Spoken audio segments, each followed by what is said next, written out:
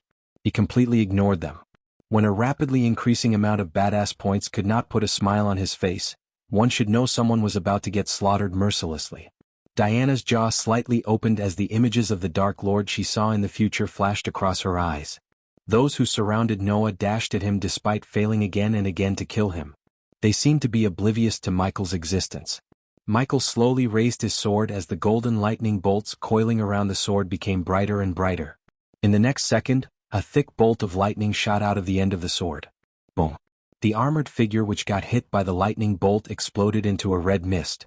A core formation level 3 cultivator stood no chance against Michael. The rest of the armored figures finally noticed Michael. They stopped attacking Noah and turned their gazes at Ghost. Noah could have easily overpowered the armored figures if he went for the kill. Instead, Noah focused on incapacitating them. Otherwise, Noah would have ended the battle long ago. Kill them all. Claire shouted. For the first time in her life, she encouraged someone to take lives. No, don't. Peyton and Zanali screamed from the other end. The armored figures momentarily stopped attacking as though they were interested in the conversation. Something about them rubbed both Noah and Michael in the wrong way. They were acting more and more like puppets who were being controlled by someone or something else.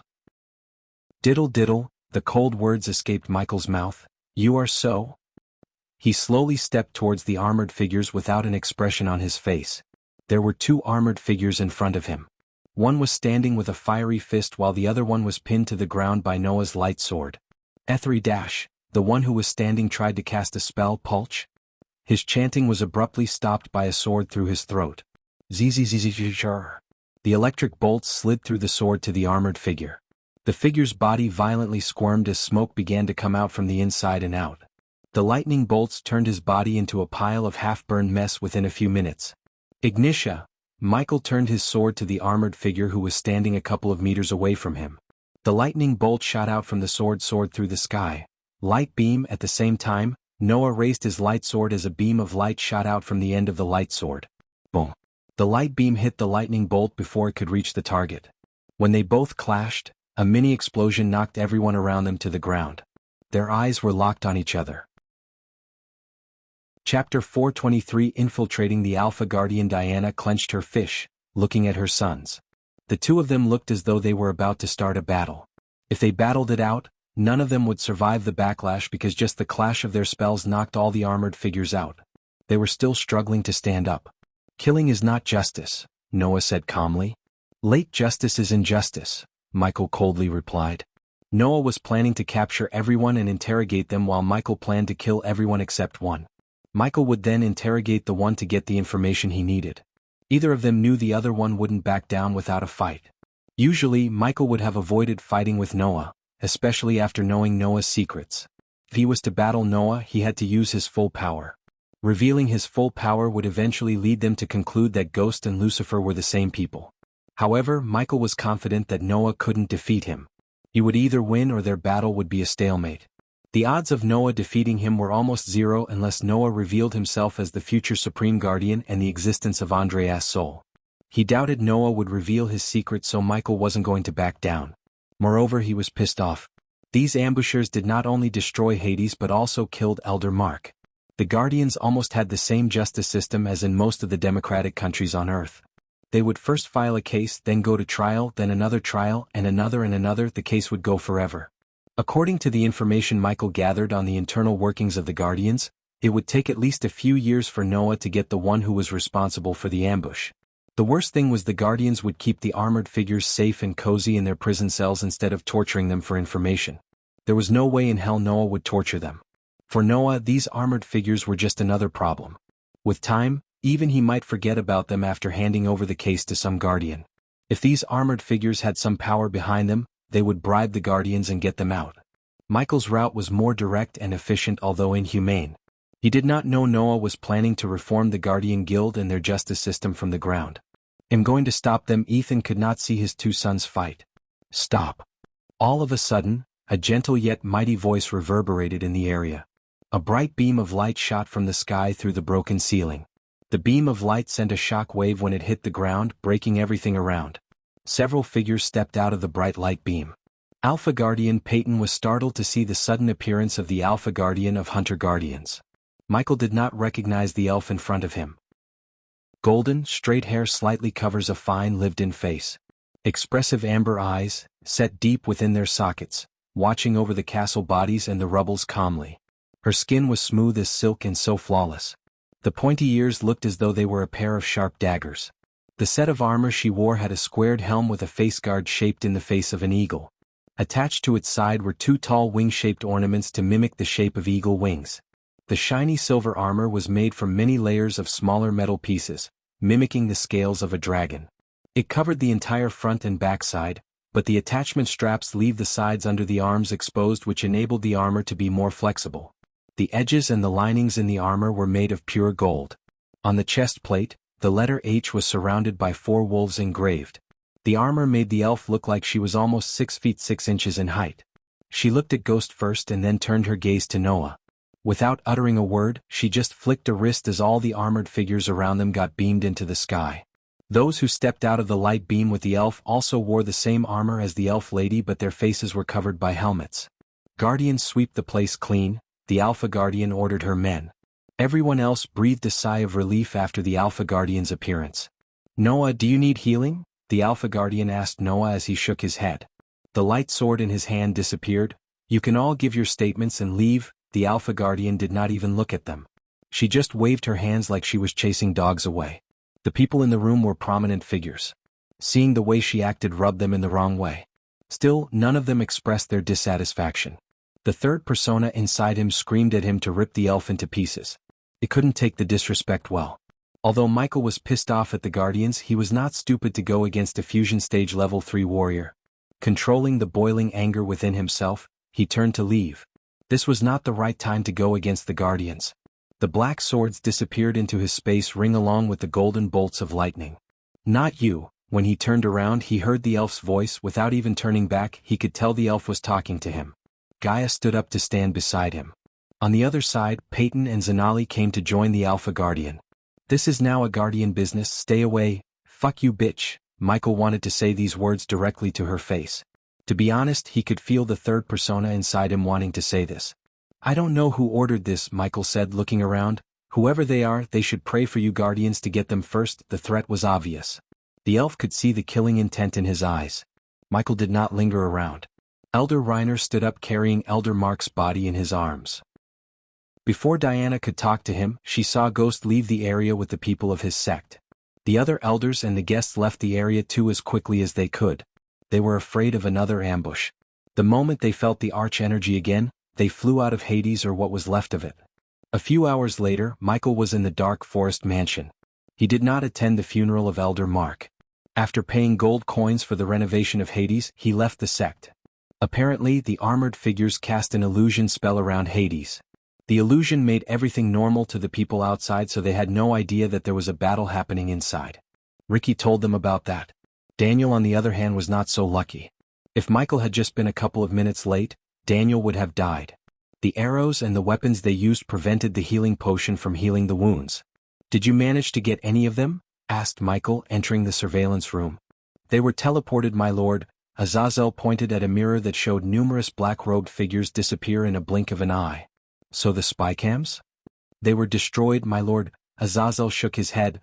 "Teleportation, void-creating spells, grand-scale illusions, weapons that mess with healing potions. Or these guys." Gaia looked at the mirrors with her hands behind her back. "Whoever they are, they just made themselves an enemy of mine. And that's gonna end very badly for them," said Michael coldly. "Arya will get you more mirrors. I have already built more drones and spycams for you. I want my eyes in every corner of this continent." "That will be done, my lord." Azazel bowed. "Lucifer, did you notice those freaks mainly targeted Noah? I have a feeling that this ambush wasn't meant for us but Noah. I don't give a shit who their target was. They messed with me. Before all this shit, I was a hitman, I was the best. When I pick my target, I will always get them, no matter who they are or where they are." By almost killing Cindy and Raylene, whoever sent the ninjas reached the top of Michael's kill list. "How do you plan to get them?" "By infiltrating the Guardian Guild." Gaia felt a chill. "Whoa, infiltrating the Guardians? You're joking?" asked Gaia. Her brows were arched up behind her mask. She was completely stunned. As far as she could remember, he always stayed back from the Guardian Guild. Even when they learned that Guardians was hunting him for more than 3,000 years. "I have a plan," Michael snickered. He was building this plan for quite some time and only now he got all the required items to put the plan in motion. For the next few minutes, Michael explained his plan to Gaia and Azazel. When he finished narrating his plan, Gaia was genuinely surprised. "Lord, I have only one question," asked Azazel after giving a deep thought to the plan he just heard. "Ask." Michael knew what he was going to ask. What if those armored men were teleported to the Guardian Guild headquarters? "They will decimate Dash," Michael interrupted Azazel. "They are not in the Guardian Guild headquarters." With a wave of his hand, Michael changed the footage of all mirrors. All those mirrors worked as one single display. In the display they saw an empty hall lit with white orbs. The Hunter Guardians of the Alpha Guardian Michael met earlier stood guarding the hall. Gaia and Azazel were bewildered as they couldn't guess where the footage was coming from. "They are in the Alpha Guardian's airship." A cold smile emerged on his face. "Did you just bug the Alpha Guardian?" asked Gaia. Chapter 424. The Dark Elf in the Tree. Michael was sitting on his throne in the dimly lit throne hall. Gaia paced towards him after finishing her tasks. "Claire has informed everyone you are going to Mazeroth as we told her to." Nodded Michael. Instead of sitting on her throne beside Michael, she sat on his lap. She removed the masks on their faces and kissed him. The kiss made both of them feel lightened. With everything that happened, the kiss calmed their nerves. Michael too enjoyed the passionate break. He gently caressed her hair while kissing her longer and deeper. When his grab around her waist tightened, she purred, "Are you sure, Michael?" After several minutes of kissing, she departed her lips from his. "It's for the best. The longer I stick with the sect, the more they become the target to everyone else. Those who cannot hurt me will harm them and I won't be able to protect them forever. I can see that, but we put so much effort into the sect and it's growing up to be a formidable force." Human Gaia placed her forehead on his forehead. She was so close to him and wrapped her hands tight around his neck. "Snake, I'm just talking about graduating from the sect, not completely abandoning them. We still manage the sect from behind the scenes." He pinched her nose. "I know, human. I just wanted to hear you say that. I'm not gonna stop until our sect becomes the most powerful one in this fucking world. In the future, every sector should be in our control." He could see the resolve in her eyes. It felt great to have her around. With a woman like her by his side, he could indeed take the entire world head-on. As they were talking, Azazel appeared in the hall out of thin air. "Oh, forgive me, my lord, my lady. I will come back later," Azazel quickly said. "Don't be a baby sea bass," Gaia chuckled, looking at the mighty demon who tried to be courteous.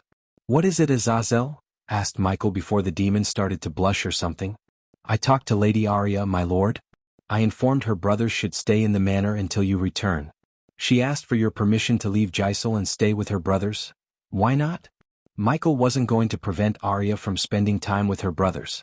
The longer she spent time with her brothers, the more she would feel grateful to him. Thus, her loyalty to him would increase. He planned to make the two brothers his generals. Soon his undead army would grow in numbers, and at that time, he would need loyal generals to command the army. Since Arya's brothers were soldiers with enough training, they could become great generals. However, war and commanding an army was not Michael's area of expertise. Luckily, he had the Princess of Nagaland with him. Though Gaia had no prior experience commanding an army, there was no doubt in his mind. She would make a damn good queen and a superior commander. Another loose end tied. What else should we do before departing? Asked Gaia. Nightmare is saying his goodbyes. Vidora has entered into seclusion. Maxine will be busy mining the crystals in Stormvale Mountain. Tiberius is building his own kingdom. Michael had given orders to each of his subordinates while he was away. Caius and Heinberg are working with the Maven senators to merge the two kingdoms. The civil war in Maven is still young, so it will take some time, said Michael, as though he had nothing to do with the civil war in Maven. He was the one who orchestrated the entire thing so he could merge Giselle with Maven with the support of the people of both kingdoms. Through Corey, he supplied weapons and resources to the freedom fighters in Maven who were fighting against Senator Vibius. They believed that Senator Vibius was raising taxes, driving the economy to drain, and militarizing the kingdom. They had no idea that Senator Vibius was long dead. Michael's plan was to merge all the Senate-ruled kingdoms into one single kingdom. For now, the merger of Giselle and Maven was enough. No matter what, he needed to protect the Stormvale Mountain and the existence of the Arch-Energy crystals from the Guardians. What about Sadie? Asked Gaia. Her task is to simply get stronger. I provided her with enough pills and potions to reach core formation level 7 within 4 months. The sooner she gets stronger, the better. We need to take over the Silver Moon as soon as possible. In getting sick of this Guardians, Michael felt the same way. It was like no matter how strong he got, the Guardians seemed stronger. However, when he thought about the third persona, surprisingly he smiled. Did you forget, darling? I am the fucking Dark Lord. Somewhere else, a man wearing long purple robes and half-moon spectacles was walking towards a giant banyan tree. A white dragon the size of a 3-month-old puppy was standing on his shoulder and calmly looking around the surroundings. The figure was none other than Wulfric. As far as one could see, there was nothing but the banyan tree and Wulfric in the place. One could wonder how such a giant tree grew on a land paved with marble stones. Several cone-shaped mountains were floating in the sky as though they were balloons. Wulfric calmly walked towards the tree. As he approached the tree moved, not the entire tree but the bark of the tree. Destiny is a mysterious thing, another calm voice sounded from within the tree. Soon a figure emerged from inside the tree. A humanoid figure and the face of a man could be seen in the tree. Dread it, run from it, destiny arrives all the same, the words were spoken in a gruff voice. How are you, old friend? Wulfric asked the figure stuck to the tree. Same old Wulfric, asking the questions you already know the answer to. The figure seemed to be chuckling but the mouth did not move much. Eladir. Wulfric uttered the name. It's been ages since I heard that name, said Eladir. He sounded exhausted. It was not a surprise as he was being tortured by the Sky Hall for the last 3,000 years. Eladir was one of the founding fathers of the infamous Order of Death. He started a cult to suppress the Sky Hall. With geniuses and prodigies from every corner of the world, he and the fellow founding fathers managed to create a power that rivaled the Sky Hall itself in a mere 1,000 years. But like many powers who challenged the Sky Hall, they were obliterated. When did we last meet? 1,000 years ago or 21 years ago? Eladir amused. Same old Eladir, asking the questions you already know the answer to. Wulfric began to walk around the tree with a calm smile on his face. Since Eladir was stuck to the tree and couldn't move his neck, he waited until Wulfric came before him. What's troubling you, my friend? What you did 21 years ago. You said it yourself, Eldadi. Dread it, run from it, destiny arrives all the same. You cannot escape destiny, Wulfric sighed. You also cannot imprison the destiny, Wulfric. This time, Eladir's lips curved upwards, letting out an amused smile. No prison in the universe could hold him back. He is here, isn't he? Wulfric smiled. There was no fear in his eyes, just exhaustion. He's coming here, Eladir. I invited him. Eladir was surprised, and yet, ever since he knew Wulfric, it had always been impossible to know the reasons for his actions. He goes by the name Ghost and he has already started to grasp the power of darkness. One could not see any expression on Eladir's almost wooden-like face. But inside, Eladir was excited. 3,000 years of torture grew into a giant tree of anger towards Sky Hall in his heart. He was waiting for the day of the Dark Lord's arrival. Ellider wanted nothing but to see him burn the Sky Hall to the ground and everyone who helped Sky Hall decimate the Order of Death as well as his friends. But still, Ellider had one question after hearing Wulfric. And if you know this, why don't you go kill him? The dragon looked at Wulfric. She also had the same question as the Dark Elf. Meddling with gods will only lead to catastrophe, my friend. I learned that the hard way. If the world's destiny is to get destroyed by the Dark Lord and reborn as a new world, no mortal can stop that from happening. Elder remained silent for a few moments before asking, still, why did you invite him? Let me guess, you are not going to tell me. Once again Wulfric smiled gently. Goodbye, old friend. As he said, Wulfric placed his hand on Ellider's head as numerous symbols appeared on the tree. The faint sound of vibrations reverberated the area. Soon, Ellider's eyes began to glow too. Ellider screamed as the dragon watched the Dark Elf with a bewildered face. Soon, the Dark Elf's scream abruptly stopped. Master, what was that? I erased his memories of me. Wulfric almost sounded sad. He patted Ellider on the shoulder, which was covered by bark and a green moth. He then looked around, enjoying the serenity of the Ukulun realm one last time. Soon, everything is going to change. Wulfric closed his eyes, stroking his long white beard. A gentle breeze arrived at the same time, gathering all the green leaves shed by the banyan tree. The trees brushed past him, and when the breeze settled down, Wulfric and the dragon were nowhere to be found. They disappeared into the thin air. Chapter 425, The Grandspire Bank in Flamefair. One of the dukedoms of Kingdom Kethin was an imposing milky white building built with marble stones. The building was located near the avenue that led to Flamefair Duke Avon's villa. From the street, a set of paved stairs led up to a set of burnished golden doors. The doors were flanked by an elf in a uniform of scarlet and gold. This was the entrance to the Grandspire Bank Flamefair branch. Before leaving for Ukulun Realm, he had to deposit a percentage of his wealth. By doing so, he would get a pay cube which was similar to a credit card on Earth. Since he agreed to become the leader of the Thusian Alchemy Guild, Calvin insisted he open an account in Grandspire Bank so they could transfer his monthly payment without any delay. Nice. Michael nodded in approval, looking at the bank before him. This building could not scream wealthy any louder. The stairs led into a small entrance hall and another set of doors. The door frame and the handles were made of pure gold. He chose not to stare at the elves at the door because he did not want to be seen as a noob who had never seen an elf in his life before.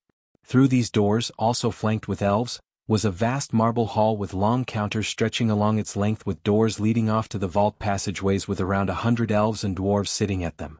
The vaults extended for miles under the city and were accessible through rough stone, complex and interconnected passageways by means of magic pushcarts that were operated by dwarves. Rumor had that a dragon lurked in the depths of each branch as additional security devices. Lord Ghost, just after passing through the door, he was called by a youngster wearing sky blue robes. He was fanning himself with a matching blue fan, and when he saw Ghost, he grinned ear to ear, which seemed pretty forced. You must be the one Calvin sent. Michael shook the youngster's hand. It's an honor to meet you, Lord Ghost. I am Liang Li. Lead the way, Li, said Michael as the youngster walked towards an elf sitting on the far end counter in the hall. He heard about elves being innately beautiful, but when he saw the girl before him, he realized beautiful was an understatement. Her skin was sparkling smooth, the golden hair looked as though each strand of hair was made of gold. Mr. Li, Lord Ghost. Please be seated, the elf said with a heartwarming smile. You know me? Asked Ghost in doubt. The elf nodded. It's our task to learn about potential clients, Lord Ghost. Cool. Now, Lord Ghost, Mr. Li. How can I be of assistance? Michael looked at the name board on the table before her. The name Vanya Valric was written on the board in beautiful calligraphy. Miss Valric, you said it's your task to learn about your potential clients. So I assume you know about my two businesses? The elf nodded once again as Michael continued. Until now I'm dealing without pay cubes, but it's not, how do you say, professional and convenient? Michael was just saying this for the sake of conversation. The bank took pride in keeping the contents stored in their vaults safe and secure. However, security was not a concern to Michael as he stored his gold coins in system storage, which was the most secure place he could think of. The reason Michael decided to open an account was because of Calvin and for the ease of transferring coins. To this day, when he purchases something for 100,000 gold coins, for example, he had to give 100,000 gold coins physically. That meant stacks made of gold coins so high would appear and the seller or the owner had to count the coins. This process was tedious. If he had pay cubes, on the other hand, he could just transfer the gold coins in his Grand Spire bank account to another account easily in a few seconds. To be honest, Lord Ghost, I don't know how you managed until now without a pay cube. It's a must for a business with a caliber like yours. You have made the right choice by coming here. I would suggest you open a VIP account rather than a normal account, Lord Ghost, the elf suggested. Let me explain the key benefits, Lord Ghost. Transferring funds in your account from one continent to another will be done within a day. If you wish to transfer items such as artifacts, paintings, etc., we will handle the security so you can be at ease. Another benefit that you would be interested in more is our tax reduction. What is that? Asked Michael. Currently, if your monthly income is more than 10 million, you will have to pay tax to each kingdom your revenue flows through. 40% of your income will go to paying taxes.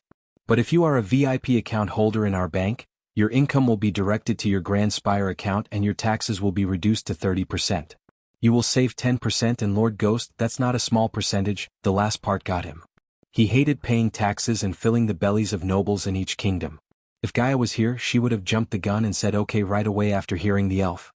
His current monthly income was somewhere between 12–14 million, including his 2 million monthly paycheck from the Thusian Alchemy Guild. Miss Valric, I heard how secure your bank is, but you want to see how secure? The elf cut Michael's sentence. It'll be better if I show you instead of explaining, Lord Ghost. Shall we? The elf stood up, gesturing at Michael and Lee to follow her. Great, Michael was kinda excited. As the elf turned around to lead them to the vaults, he took out a spider from his system storage and willed it to be on his chest, sending feeds to Azazel. At the end of the brightly lit hall was a golden door. The two elves flanking the door opened it to let Valric, Michael, and Lee through. In contrast to the grand marble of the entryway and the main hall, on the other side of the door, the passageways to the vaults were stone and dimly lit with flaming torches. After following Valric for a few minutes, they came to a slop where Michael saw coiling train tracks. Levitas, a golden cart materialized on the tracks after she uttered the word. The trio climbed onto the cart one by one, and when they were settled, Valric just flicked her wrist and the cart began to run automatically. Whoa, Lee seemed a little queasy when the cart began to accelerate significantly. The cart was taking them deep beneath the surface through the maze of twisting passages. Michael tried to get a look at their surroundings, but in addition to the cart's speed, the vast, complex interconnected series of tracks prevented him from doing so. After almost 15 minutes of cart riding, the cart came to a halt in front of a giant door made of dark metal. The door stood at least 30 meters in height and 20 meters wide. This is the first security measure, Lord Ghost. This door is built to withstand any magical spells cast no matter who cast the spell. Valric sounded proud. She then placed her hand on the door and said, Obenta. The ground vibrated as the door slowly creaked open.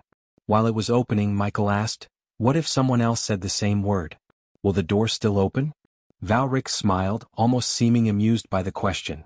The door has runes on it which analyze the voices of Grand Spire workers in real time, Lord Ghost. Plus, the passcode changes every minute which only the authorized personnel know. Michael took a mental note. Miss Valric, how does this door open? Runes? Lee asked. No runes, Master Lee. Raw physical strength. What do you mean by that? Lee couldn't help questioning. Giants, Master Lee. Only the strongest giants can open this door from inside. As for the location of the giants and the door mechanism, it is kept as a top secret. When the door completely creaked open, they were welcomed by an endless dimly lit hall with thousands of mini vortexes. These deep-sea blue vortexes were hovering in the air, and the sheer number of them startled Michael. This is the second security measure, Lord Ghost. When you open your account, a mini pocket dimension and the entryway to that dimension will be created here. Each portal is assigned a number. Only the handler of that account number could enter the portal. Every portal you see here is protected by several powerful runes and arrays. If anyone tried, not that they could come this far, they will be burnt to a crisp.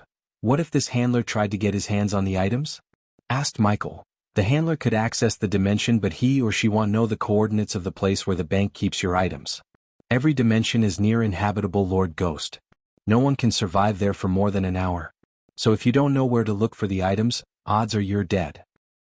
After knowing the coordinates by contacting us and passing the verification tests, the handler will be given the coordinates.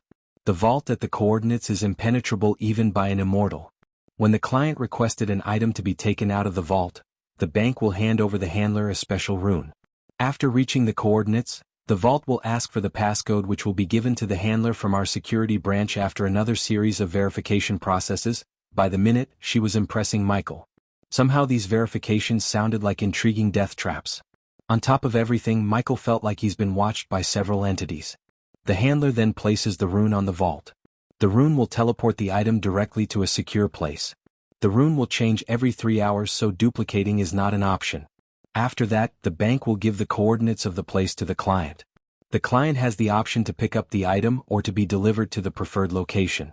We will take the required items from the client when opening a new account. The elf explained everything patiently. Of course, this is just the gist of it. Some parts of the security are only shared with those with high clearance levels. You can rest assured, Lord Ghost, there are no other secure places like Grand Spire in this world. Michael was truly surprised. He could not think of a single weak point in the security system, and what she told him until now seemed like only half of the security. It was evident that behind the scenes, there were more security measures in place. Therefore, robbing this place was nothing but suicide. Michael hoped he won't have to steal from Grand Spire in the future. At this time, he did not know fate had another thing in store for him. Chapter 426. Arriving at Mazaroth, the next day, the sun slowly rose from the horizon, spreading its golden rays to the land. The warmth of the sun woke up the early birds along with the disciples of the Sunrise sect. The sect was completely revitalized by new buildings and majestic flower plantations. The fountains built occasionally on the neatly paved road added an extra bit of charm to the sect's beauty. Only one construction place could be seen, and it was on the place where Ghost's previous house was located. On Gaia's rampage, she destroyed the home. Ever since then, the dwarven engineer who built the Hades was tasked to build Michael's new home. Michael bought a blueprint from the system store and made some changes to accommodate his taste and the size of the land given to him, and handed the construction work to the dwarf. The total cost to build his new home was a whopping 18 million gold coins. The blueprint Michael bought was the blueprint of Updown Court in England. The changes were made to make the house smaller, since Michael had no need for so many rooms and bathrooms. After discussing with the dwarf, the house ended up with 20 rooms, 10 bathrooms, and 5 swimming pools, including one private swimming pool for Gaia and Michael. Even this felt like too much to him, but Gaia insisted and refused to go lower than 20 rooms. Currently, only Gaia was standing in front of the half-built home waiting for Michael. Sorry, it took longer than I expected. Michael appeared out of thin air thanks to runic teleportation. Everything all right? Gaia asked, hugging him tight. They both continued to kiss each other before departing. Went great actually. I opened up a VIP account and Calvin's guy made a deposit of 6 million into the account as my bonus. I guess Thusians have gold to spend. We should milk as much as we can before we destroy them. Gaia grinned. What about you? Did you tell the Kane family elders we might not be able to make it to the wedding? Asked Michael. He sat on the stack of marble stones and helped Gaia up. He then put his hand around Gaia's shoulder. They are pretty pissed off about the ambush. I heard that's the hottest topic in Elon right now. And oh, the wedding has been postponed. Michael was surprised. The Kane family went to such lengths to make sure Adam weds the Oswin family heiress. It was highly unlikely they postponed because a trio of elders got ambushed. They didn't tell me why. They just told me the wedding has been postponed. Did you happen to meet Lord Ashton? Nope. Gaia shook her head. Your full name is Gaia Ashton, and he is also called Ashton. You two related? It's coincidence, brat. She gnawed Michael's hand playfully. Ouch, you animal. Michael knocked her on the head. He suddenly stopped chuckling, which made Gaia frown. She looked at his face to see a worried look on his face. Don't worry, Michael, we will find a cure for your problem. I have a feeling the dark elf my mother talked about has all the answers we need. I am afraid he will have more than answers, said Michael. His gut feeling told him something was going to happen soon. Ignoring the gloomy feelings, Michael accessed the system storage to take out a brown sparkling potion. He drank the potion quickly and closed his eyes. The potion was so bitter that it made bitter melon look sweet. After he drank the potion, Gaia noticed tiny hairs coming out of his cheeks. She saw his beard grow at a visible speed. In a few blinks of an eye, his stubble beard turned bushy. His hair also grew a couple of inches, but not as much as the beard. System, upgrade her mask to the max level. He then willed the system, placing his hand on Gaia's face. She began to feel a warm wave spreading through her head. The chameleon mask has been upgraded. Anyone under the half-immortal stage will not see through the effects of the mask. The system charged 10,000 badass points for the upgrade. This was the last thing Michael planned to do before leaving for the Akulun realm. What did you do? Asked Gaia, touching her face. I made sure you stay safe. Just run if you see anyone above half immortal stage. Human, I don't think those guys will be teaching there. Better safe than sorry. Shall we go? Michael jumped down from the stacks of marble stones. Go? Aren't you gonna tell everyone? She frowned as Michael sighed. I already told Claire. I'm not very good at goodbyes. Besides, they are still grieving. We should leave them be. Whoosh. As Michael was speaking, a shadow was cast on them. They both looked up at the sky to see Nightmare slowly descending from the sky. He landed comfortably on Michael's shoulder. You're on time. Michael brushed Nightmare's neck gently. Before we go, I have a question. You are going to study. What is she gonna do? You faked the acceptance letter, but what if they have records of new admissions? If they compare the list of names with the people who arrived, she will stand out. Gaia looked at Michael, expecting him to explain. Believe it or not, Michael had the same question. However, according to the system, it altered the records somehow. At first, Michael couldn't believe the system. He never thought the system would be able to alter records of Mazeroth from another realm. Yet the system did that and reassured him that he has nothing to worry. He trusted the system enough to bring her to the Aculon realm. Where does this come from? Nightmare nudged his head on Michael's beard. Let's go, shall we? Rather than explaining and wasting time, Michael retrieved the golden parchment from the system's storage. Gaia also took out similar-looking parchment from her space ring. Both parchments looked exactly the same. No one could find any difference in the scroll except for their names. Taking out a quill from their space rings, they signed their names on the corner of the parchments as instructed. After signing, nothing happened. They just kept staring at each other. For a couple of minutes, an awkward silence filled the area. What dash? And just as Gaia was about to say something, the air around them became hotter. They felt the space around them getting distorted. In the next second, a blue vortex appeared behind them, and in a blink of an eye, the vortex sucked them in. They traveled through space for more than 3 days, but for them, it felt like a couple of seconds. When they opened their eyes, they were standing on endless grassland. Wow! Nightmare's jaw dropped a couple of inches down in shock. Not only he but Gaia and Michael were also mesmerized by the beauty around them. The puffy milky white clouds seemed so close to them. Around them, there were hundreds of giant mountains in the shape of cones floating in the air. Hundreds of people flying on what seemed like swords and spears and even broomsticks. Whoosh! As they were basking in the beauty of the Aculon realm, the space around them was distorted once again. Before even Michael could turn his head, Gaia was sucked into a vortex. Michael's heart skipped a beat as he reached for the vortex to pull her out. However, it was too late. She and the vortex both disappeared. System, locate her. Where is she? He shouted at the system in his mind. Do not be alarmed, host. Gaia is still in the Aculon realm. The system has teleported her to another more suitable location. What do you mean more suitable? You will see. The system kicked him out in spite of his urge to ask more questions. The Aculon realm's sky was filled with floating mountains. Each mountain looked unique. One had water flowing from the top, one was covered in vegetation, and one seemed to be covered in snow. Under different circumstances, Michael would have taken some time to enjoy the beauty in peace and calm. Now he wanted to find Gaia first. Human, all of a sudden, he heard Gaia's voice in his head through the earpiece. Fuck, did you teleport me here? She sounded slightly annoyed because of the sudden teleportation. Trust me, I had no control. Where are you now? I think I'm on a floating mountain. So I guess I'm still in Aculon realm, Michael sighed. Let's find where we exactly and rendezvous somewhere. Got it? Welcome to Mazeroth, a gruff voice sounded from behind. Michael quickly turned around and saw a giant of a man walking toward him. The man was about twice as tall as an average man, standing at 10 feet tall and 3 times as wide, with a long mane of shaggy black hair and a beard that covered most of his face. He kinda reminded Michael of Hagrid in Harry Potter. The entire world seemed to be the world of wizardry in a weird way. Except this man did not speak with an accent. You must be the youngster who goes by the name Ghost, and who is this majestic creature? Juror. When the man tried to pet Nightmare, the dragon showed his razor-sharp teeth. Fierce one, huh? I admire creatures with some spirit like this. You little dragon need all the spirit you can get to face those jerks called royal dragons. For a moment, Michael remained silent. He was scanning the man from top to bottom. Surprisingly, the man was only at the body-strengthening stage. Where are my manners? I'm Gilrine, the groundskeeper of Mazeroth. Chapter 427, Flying Train to Mazeroth. Follow me, your ship departs in 40 minutes. Gilrine gestured at Michael to follow him. Reassured that Gaia is still in the Aculon realm, Michael walked behind Gilrine looking around. The place was simply magical. The rainbows added another layer of charm to the already magnificent Aquilan realm. Michael did not know where Gilrain was leading him to. As far as he could see, there was nothing but grassland and floating mountains. Few of the mountains had small pagodas atop. However, those pagodas did not look like the famous Mazeroth.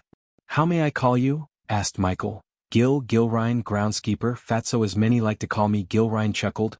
"Gilrain it is. How many students are in my batch?" Michael tried to gather information about the Aquilan realm and Mazeroth, starting from Gilrain since Gilrain seemed like a talkative type. 24.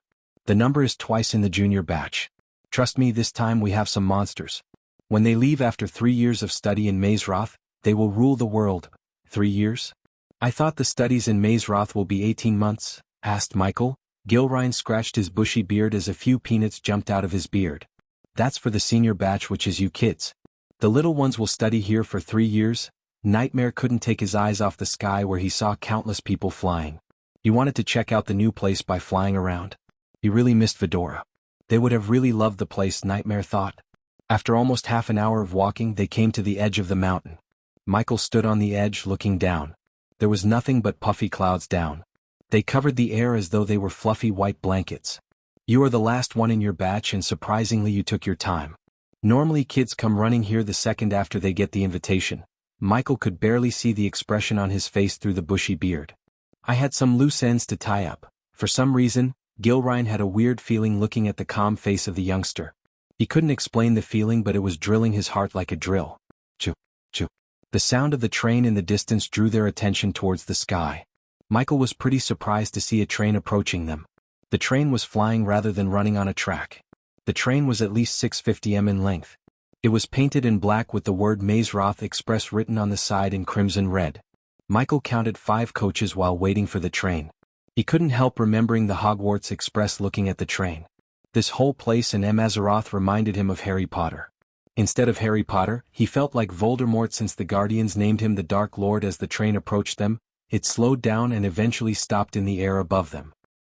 A bridge made of light appeared from the center car to the edge of the mountain Michael and Gilrain were standing on.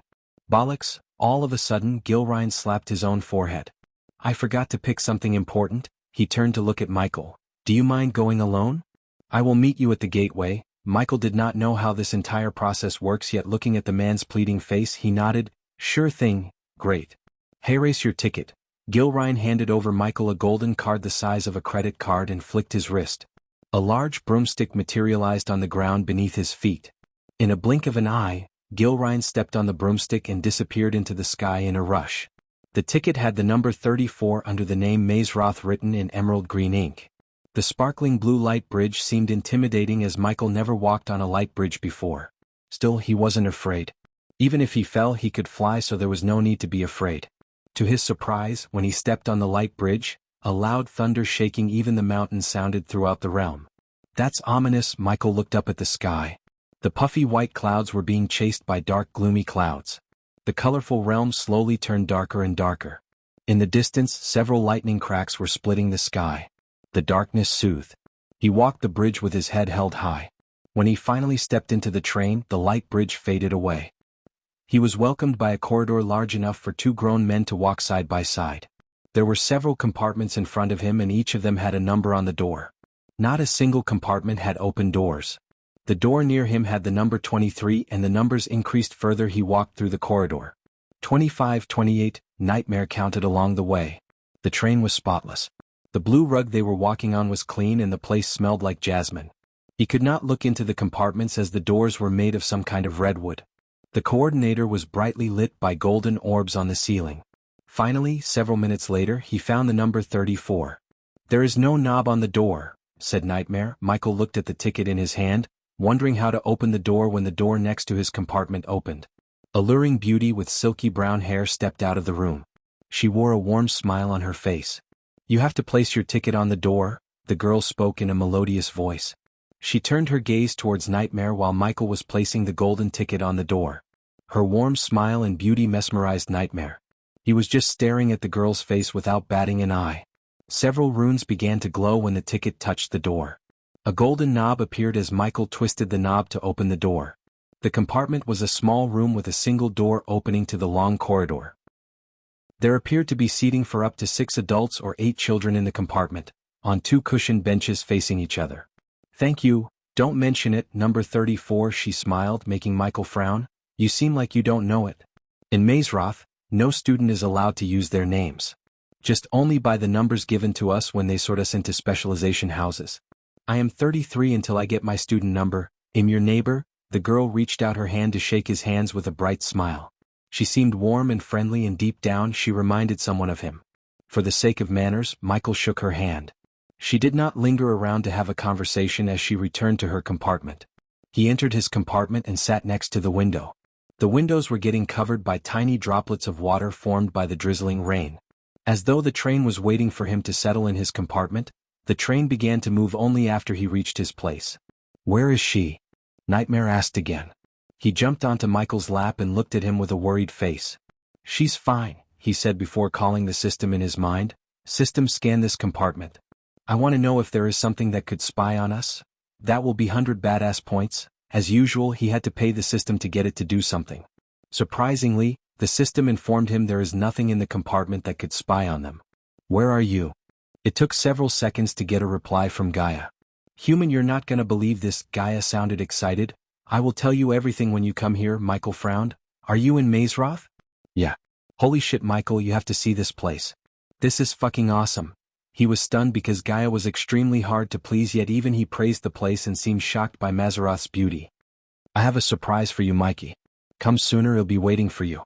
Shit, I gotta go. The connection broke off abruptly.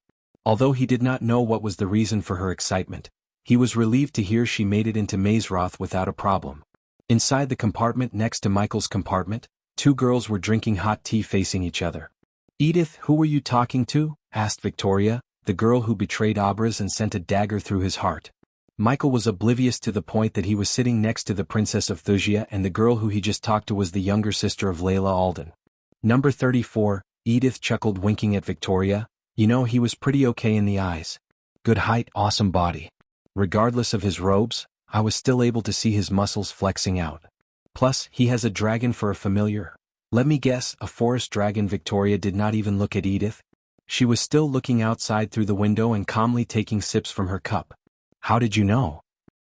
Edith was shocked, because if he had a royal dragon, I would have known him and you would have known him, Victoria calmly said. Anyone could see the superiority in her voice. So what? I'm telling you, you should find a boyfriend, and this is the only place you might find the one who fits your criteria. You always ask me to find a boyfriend. What about you? Have you confessed your feelings to your sweetheart? Edith's face immediately turned red. Or you're going to tell me that you and Noah are just friends? Victoria was smiling. As far as she was concerned, nothing could worry her, and she and her family were reaching for heaven with the help of Cosmic Stream. Only if she knew the deadliest man in the world was sitting next to her with a vengeance against her and her kingdom. Chapter 428, Runemaster. I should check out what's happening. After traveling for an hour, he eventually decided to send spiders throughout the train. Open the door, Michael said to Nightmare, who was watching the outside with his nose pressed against the window. Nightmare flew towards the doorknob and opened the door by twisting the knob using both of his hands. Michael sent several spiders through the door. Nightmare kept watching the spiders crawling out the door and activating their camouflage to blend in with the environment. The corridor was pretty much empty except for a few youngsters who put their heads out the door to look at the corridor as though they were expecting someone. Michael was watching everything with his eyes closed. The feeds were running in his mind. Although it was stressful to watch them in his mind, he was not in the situation to set up mirrors or contact Azazel. Speaking of Azazel, Michael tried to establish a connection with his demon butler, but he was unable to connect with him. It didn't come as a surprise to Michael, as his earpieces lacked the power to enable him to communicate between realms. The spiders he sent towards the front of the train returned nothing. However, the ones that went on the other side showed him something interesting. It was a sight of several youngsters who were tall, lean, and mean-looking, ganging up on a youngster. The guy who was getting the beating curled in the shape of a question mark to cover his chest, gut, and face. The elves wore robes so fine and silky. They looked like they were weaved using golden threads. They neatly combed their golden hair and wore a silver circlet with a red ruby in the center. Their pointy ears and flawless smooth skin were a dead giveaway of their identity as elves to Michael. He could not identify the youngster's race as he was covering his face. Michael moved around the spiders to get a better angle. Filthy half-blood. Thank Eladriel, we could only give you a beating. Let's just cut his ears. I feel disgusting just by kicking this filthy half-blood, the elven youngsters were shouting while beating the one who they called half-blood. Michael began to realize what was happening, and his suspicion was confirmed when he saw the ears of the youngster who was getting beaten up. Those ears were not as pointy as the ears of the elves, still they were not the ears of humans. Half-elf, Michael thought. He heard Claire's grandfather Christopher talk about the proud nature of elves.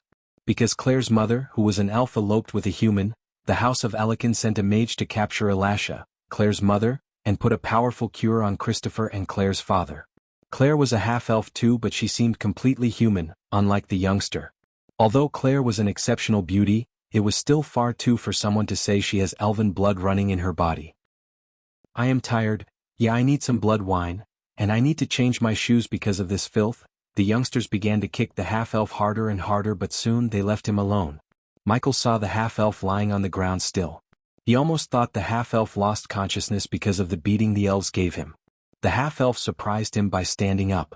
Now that the half-elf was on his feet, Michael could see his face. The half-elf had a pair of blue eyes, golden shoulder-length hair, warm ivory skin tone, as well as a pair of arched eyebrows on his long face. Unlike the elves, the half-elf was wearing a cream-colored jacket, black pants that had several stitches, and worn-out brown boots.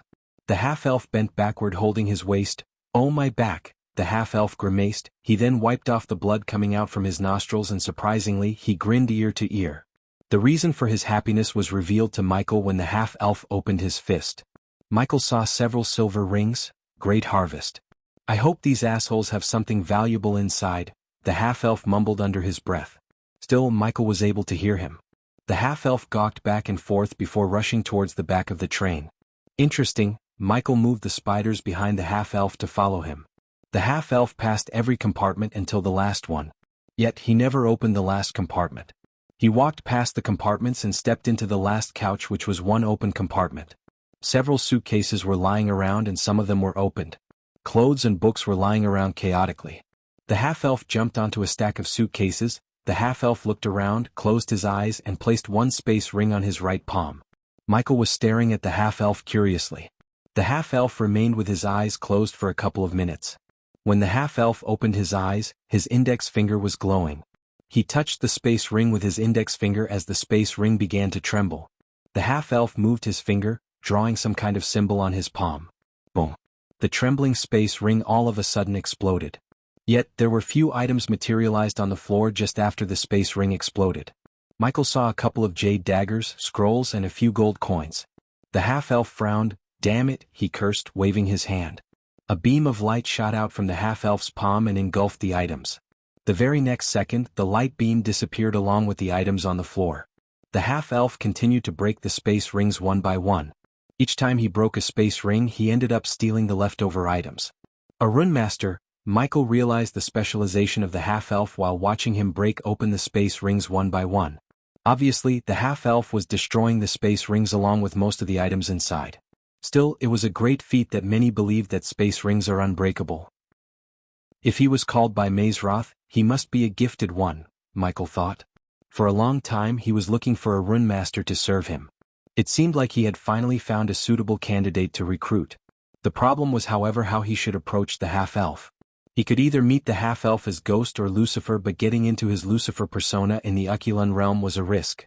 Therefore he decided to approach him as Ghost. Fortunately, the girl he met told him that in the Aquilan realm, Mazeroth in particular, everyone would be called using their student numbers rather than real names. If he played his cards correctly, he could hide his identity and recruit him into the order. Several minutes later, the half-elf broke all the space rings in his hand. He jumped down to the floor with a grin. "It's time to find another group of racist assholes to steal from." The half-elf made his way towards the student compartments once again. The half-elf walked out of the compartment having no idea of being followed. Inside compartment 33, Edith and Victoria were staring at an orb floating in the middle of them. "Why does your father want you to hide your identity?" Edith asked. The orb was powered with Cosmin-C energy. Hence, they were able to communicate with Victoria's father and Thusia using the orb. "I don't know, but Dad must have his reasons." In her life, Victoria had never questioned her father's decisions. For her, he was the greatest ruler born to unite the entire world under the name of Thusia. She believed it was her destiny to rule the united world as the Empress of Thusia. At least I don't have to wear any masks to hide my face. Edith rolled her eyes. She did not seem very happy about Victoria hiding her face as well as her identity as the Princess of Thusia. So be glad, Victoria said, flicking her wrist. A porcelain mask appeared on her face. She slowly placed the mask on her face. Victoria kept the mask on her face and gradually, the mask merged with her face, changing her facial feathers and the color of her hair. In mere moments, Victoria's face transformed completely. She looked nothing like the Victoria Edith knew and saw a few seconds ago. This is going to be weird, Edith said. She couldn't help reaching out to feel Victoria's face. Her face was still soft and very human-like. Now can you keep your mouth shut, Eddie? Edith knocked Victoria on the head playfully. I'm not a secret spiller. You can hide your face but you cannot hide who you are. Eventually, you yourself will reveal your identity, and I'll have to save you. But as usual, Edith said, puffing her chest out. Tell me the one time you saved me, asked Victoria. Edith stuck her tongue out since not even once she saved Victoria from trouble. On the contrary, it was always Victoria who saved Edith from trouble. She was friends with Victoria as far as she could remember. Simply, they were family to each other. They did not keep secrets from each other except for Victoria's involvement in acquiring the cosmic stream. However, that was because Victoria's father made Victoria promise not to tell anyone until they obtained the cosmic stream. Edith would have stopped Victoria and persuaded her to find another way instead of betraying someone using love. For Edith, love was the most precious thing in the world.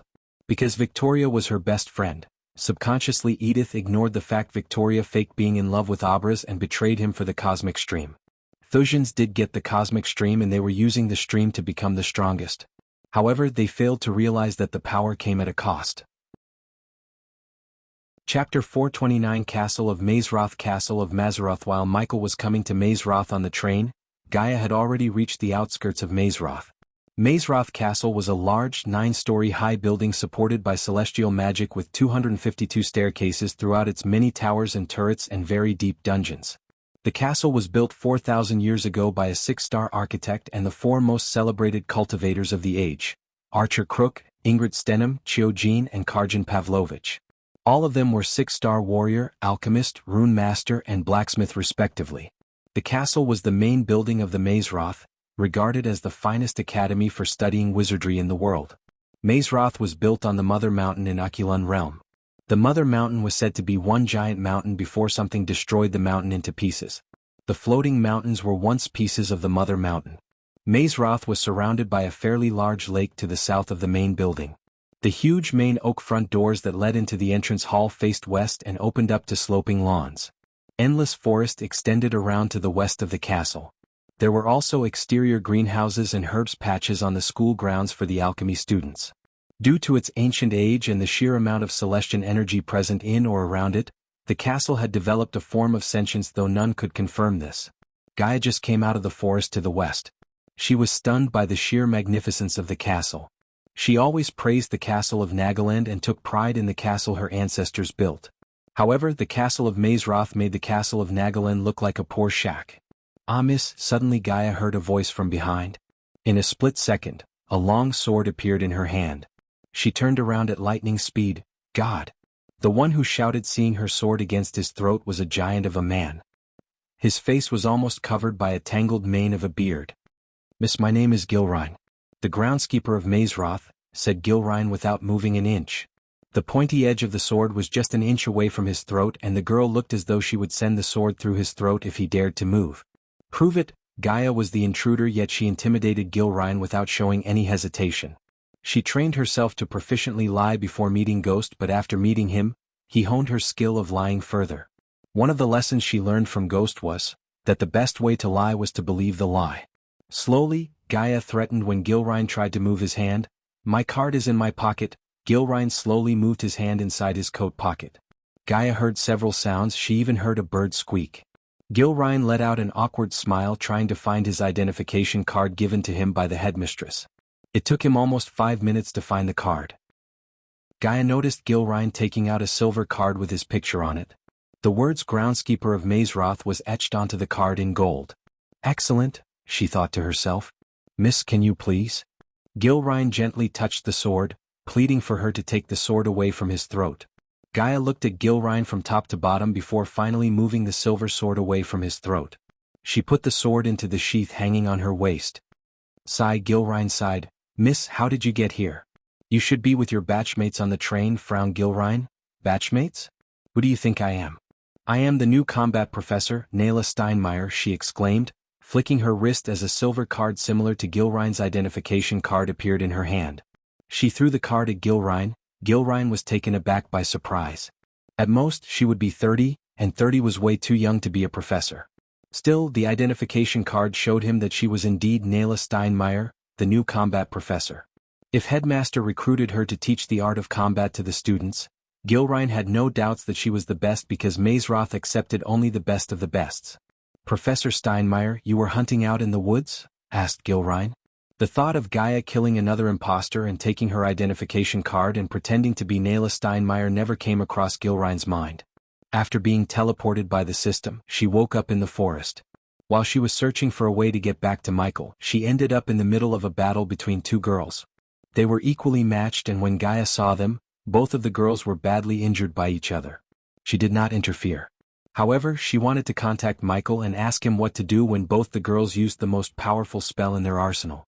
Unfortunately, the two girls died on the spot. As usual, Gaia tried to loot their bodies. The spells destroyed their bodies along with all their belongings except for the identification card and the long sword in her sheath. The moment she picked up the card, she experienced acute pain in her face.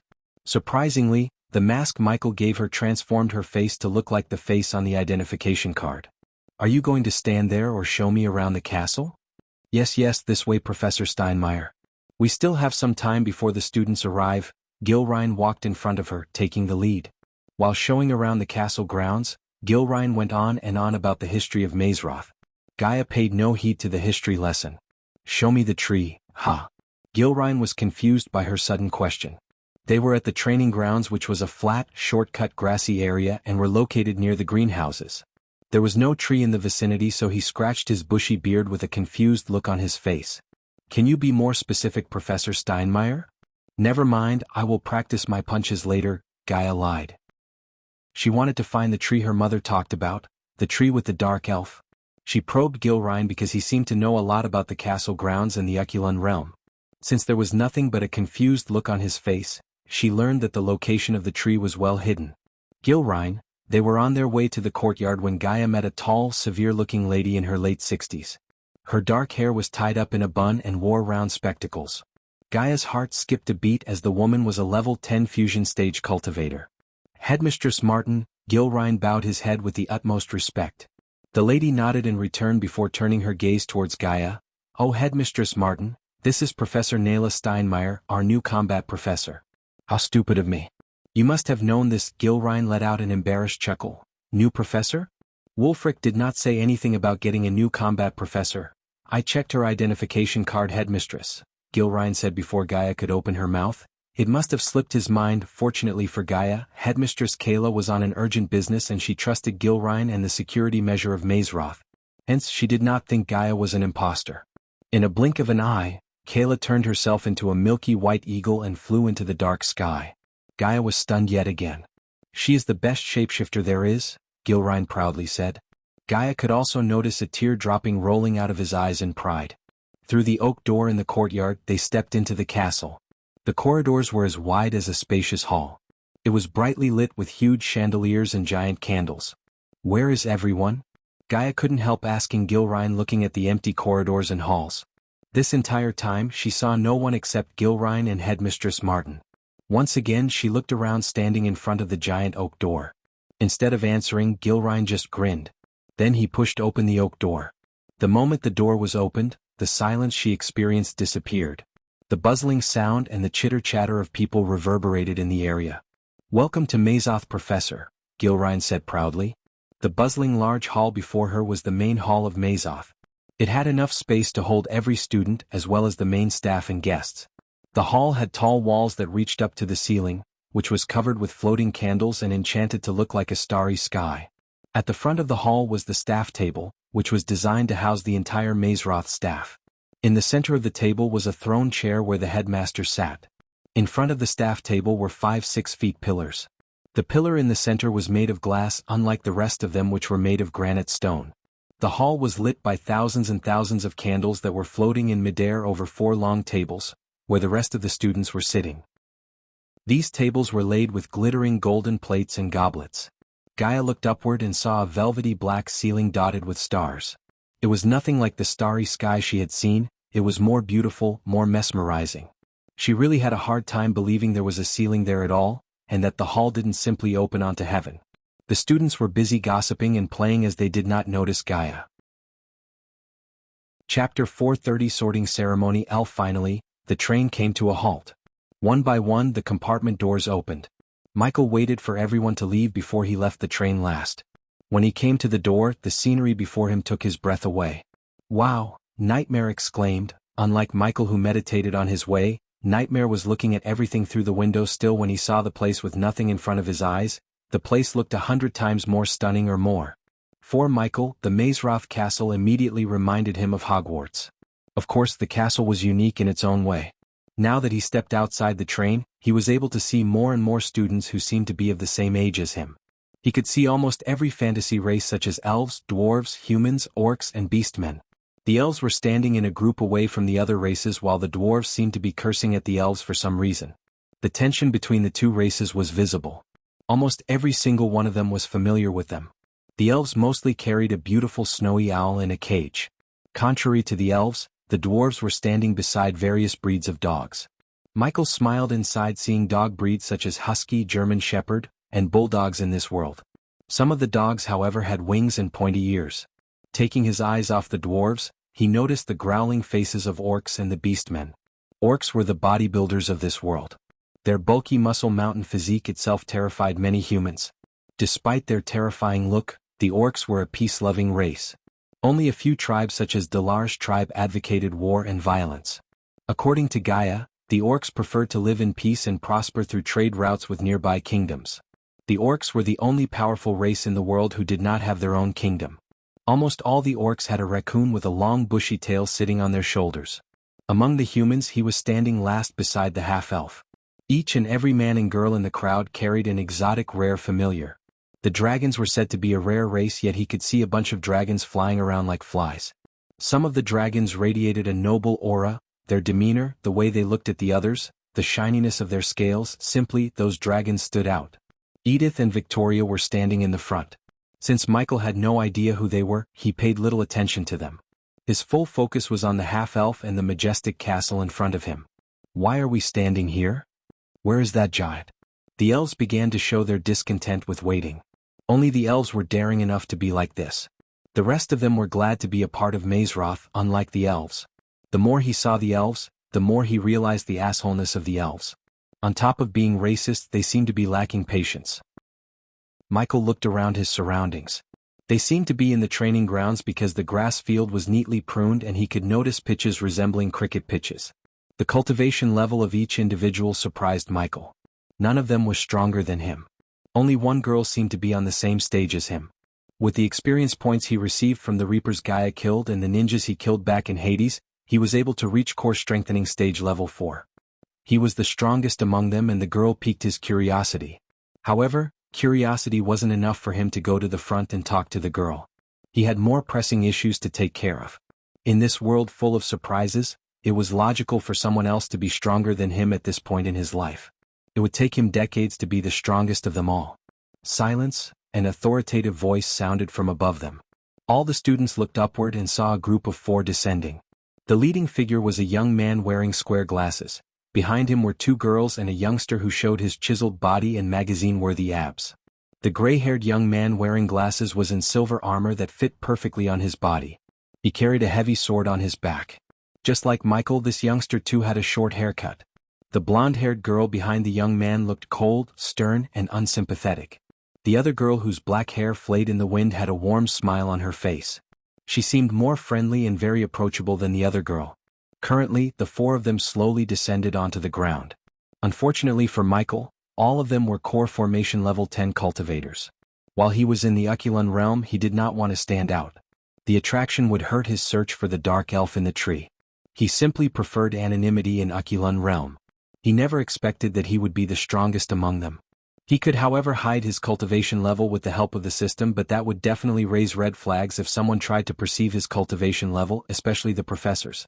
The other option was to lower his cultivation, except if they used powerful arrays, his real cultivation would be exposed and result in unnecessary complications. Therefore, Michael mingled with the crowd, staying at last. Since the half-elf was a thief, he too naturally stayed behind. Nightmare wrapped his tail around Michael's neck as he stared at the other dragons in wonder.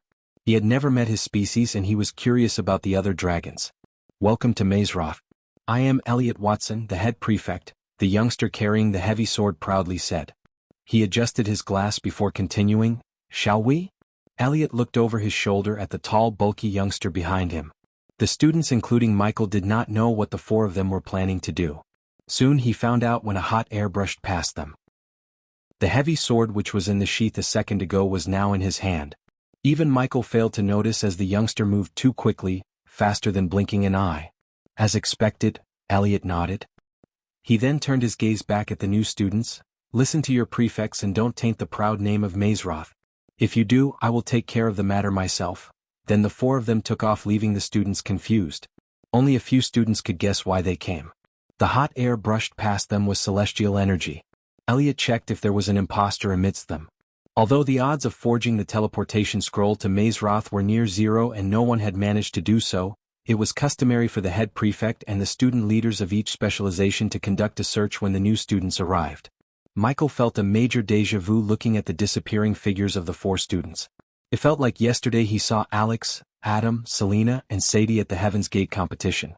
As he was looking at them, he felt the half-elf moving his hand through his coat. The half-elf was daring to pickpocket Michael. He could tell the half-elf was highly trained by the way he was moving his hands.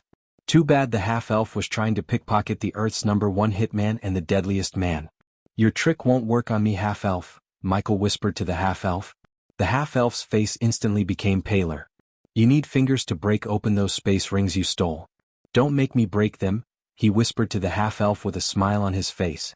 To others they were like friends having a nice chat. The half-elf shivered after he heard Michael. He had no idea how the human next to him found out about his trick of breaking the space rings. It took him years to come up with a rune hack to break open the space rings. There is that giant. Someone should teach him the concept of time. When everyone saw Gilrine walking out through the door in the courtyard, the elves began to bitch. "Welcome, welcome to Mazeroth. Someone already said that. Now lead us to the sorting pillars without wasting our time anymore." One of the elves rolled his eyes. His arrogant demeanor drew everyone's attention, including Michael's. He was one of the elves who beat the half-elf earlier on the train. Gilrine's grin shrunk. "Sorry, now if you follow me," Gilrine said, clearing his throat to disguise the embarrassed look on his face. Despite his look, Gilrine seemed to be a soft-hearted man. The elves followed Gilrine first as the others followed them behind. The half-elf tried to speed up his steps. "Try to escape and I'll tell the elves what you did to their stuff." His words stopped the half-elf in his way. "I don't know what you are talking about," said the half-elf. "Nightmare." Michael gently nudged Nightmare's chin as he leaped onto the half-elf's shoulder. The half-elf almost shouted and swatted away Nightmare, but Nightmare's razor-sharp teeth stopped him from doing so. "Walk with me," said Michael, following the crowd. The half-elf realized he had no choice but to follow him because the man walking in front of him was the strongest of them all. He made an amateur mistake by not checking his cultivation before trying to pickpocket him. However, he did not have to worry for long, as the professors would strip away their cultivation after the sorting ceremonies. The students would only be allowed to use their cultivation during certain tasks and assignments. "Hey little dragon," the half-elf smiled at Nightmare. "You're either extremely lucky or unlucky." The half-elf couldn't guess whether to laugh or cry hearing the dragon. "What's your name, by the way?" asked Nightmare. "Wilkes," the half-elf sighed, giving the dragon one of his aliases. Chapter 431 Sorting Ceremony. Michael followed Gilrine while keeping an eye on the half-elf. The walls above the corridors were filled with dancing plants and talking portraits. The closer he got to the oak door at the end of the corridor, the louder the students began to chit-chat. They were clearly more excited than Michael. Under different circumstances, Michael would have enjoyed spending his time on Mazeroth. The third persona problem of his prevented him from appreciating the life around him. "What's behind this door is the Heaven Kids," Gilrine grinned ear to ear before opening the oak door. And just as Michael expected, the hall reminded him of Hogwarts' Great Hall. Each specialization class was called a house. The house tables were as follows from left to right: warriors, rune masters, blacksmiths, and alchemists. Each long table was designed to resemble their houses. The table of warriors looked like a long sword, the rune master's table was etched with countless glowing runes, and the blacksmith table was made of metal rather than wood like the rest of the tables. Finally, the alchemy table had veins coiling around and little sprouts were sticking out from within the table. The 5 pillars drew Michael's attention. They were situated just before the staff table. Each pillar contained a glowing rune except for the pillar in the middle. The 2 pillars left to the center pillar had a crimson-red sword and navy blue chakra on top of them. The pillars on the right had a silver anvil and an emerald-green tree etched onto them. Only the girl sitting at the far end of the staff table was young and the rest of the staff were mature and older. Everything seemed in order, the little children who were in the first years murmuring excitedly and enjoying the magical atmosphere. The staff wore warm smiles on their faces and the throne in the middle of the staff table remained empty. Only one professor who was in complete black robes was yelling at a student with a bloody face. The professor kept slapping the boy despite the wounds on his face. Eventually, the professor noticed the new students and let go of the student with a final slap to the back of his head. "Students, please be silent." One of the professors who wore a pointy hat on her hat clapped her hands. Her clapping was as loud as thunder. The great hall immediately became silent. Gilrine walked towards the staff table to take his seat beside the youngest professor at the table. Headmistress Kayla stood up to welcome the new students. "I am Headmistress Kayla Martin, and before we begin the feast, we will conduct the sorting ceremony. Please step forward and place a drop of your blood on the center pillar." The first years were curiously looking at them to see who was going to end up in their house. They were even betting on them as though Michael and the others were racehorses. "You will receive your student ID after you're sorted into one of the 4 proud houses: warriors, rune masters, blacksmiths, and alchemists. It's forbidden to use your real identity while you're studying in Mazeroth. Your student number will be your identity for the next 18 months, Professor Kayla explained. Michael sighed and relaxed inside. With this rule, he could hide his real identity rather easily. Also, if someone messed with him, he would be able to beat the crap out of them without worrying about the consequences for once. "Now step forward one by one." She returned to her seat as the sorting ceremony finally began. The first one to step forward was the elf who bitched about Gilrine being late. With his chest puffed out and head held high, he made his way towards the center pillar. Rather than using a dagger to cut his palm to shed blood, he cut his palm using just his delicately pruned and manicured nails. He touched the pillar with his bloody hand. The blood was instantly absorbed by the pillar and the glowing runes on the pillars lost their glimmer. The next moment, the center pillar began to vibrate. The pillar with crimson red sword rune glowed brighter as the first-year students sitting on the warrior house table cheered thunderously. The elf grinned arrogantly. Soon, a cloud of smoke emerged from the center pillar forming the number 23. "Humph," he snickered at the others for no reason before walking to the table of warriors. Following number 23, many of the elves were sorted into the house warrior. Some of the elves ended up in the house of rune masters. If the elves were warriors, the dwarves were blacksmiths. Unlike the elves, every single dwarf ended up in the house of blacksmiths. There was not a single elf sitting on the table of blacksmiths. To Michael's surprise, when someone sorted into the house of alchemists, the entire hall was rather silent. Even the students sitting at the house alchemist's table did not cheer for the new additions to their house. Michael did not know the reason for this exactly, but he deemed the alchemists were considered inferior compared to the rest of them. As a 5-star alchemist, he felt offended by the thought. One by one everyone got sorted into their houses. Nothing interesting happened until a red-haired girl touched the pillar. This girl went after the girl who talked to him back on the train. When the girl touched the pillar, both the pillar of warriors and the pillar of rune masters let out a blazing glow. Even the proud elves were stunned beyond words. Number 34, Headmistress Kayla stood up from her chair. As a headmistress of Mazeroth, she had seen many students with more than one specialization. She even saw a couple of students with 3 specialization talents. Every time they admitted new students, they would see 1 or 2 students with 2 specialization talents. "You can choose either warriors or rune masters. The choice will be yours and yours alone." Everyone stared at Victoria for her answer. While they were looking at Victoria, Michael was searching around to see her familiar because the girl didn't seem to have one on her. Only a couple of students remained without having a familiar, and she was one of them. "Professor, I choose warriors." The moment Victoria chose the warriors, the students of Warrior House let out thunderous cheers. They were excited to welcome such a talented person to their house. The more talented students they had, the higher the chance to win the house cup at the end of the year. Eventually, Michael's turn came as he stepped towards the pillar. Although the students had seen numerous students before him, they still had the same excited look on their faces as they had for the first student. "System, you know what to do," he willed the system in his mind as he cut his palm with a dagger. He simply placed the bloody palm on the pillar and then the pillars began to vibrate. The half-elf was rather curious to see the human's specialization. His curiosity was soon answered when the rune on the alchemy pillar shone. As usual, the students looked bummed after he was sorted into the alchemists. Michael on the other hand was glad, and in fact he was the one who ordered the system to manipulate the pillars. He did not want to draw attention by showing his true powers. If the system hadn't intervened, both the alchemist and warrior pillars would have lightened up brighter than Victoria. If that had happened, even Kayla would have been stunned, because in the history of Mazeroth, only once did the alchemy pillar and the warrior pillars light up at the same time. It was by the Supreme Guardian Andreas. Number 66. Michael was given the number 66 as his student number. Eventually, after an hour, the sorting ceremony came to an end.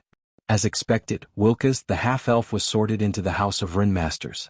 Unfortunately for Wilkas, there weren't any half-elves in the House of Runemaster, and in fact there was not a single half-elf other than him in the hall.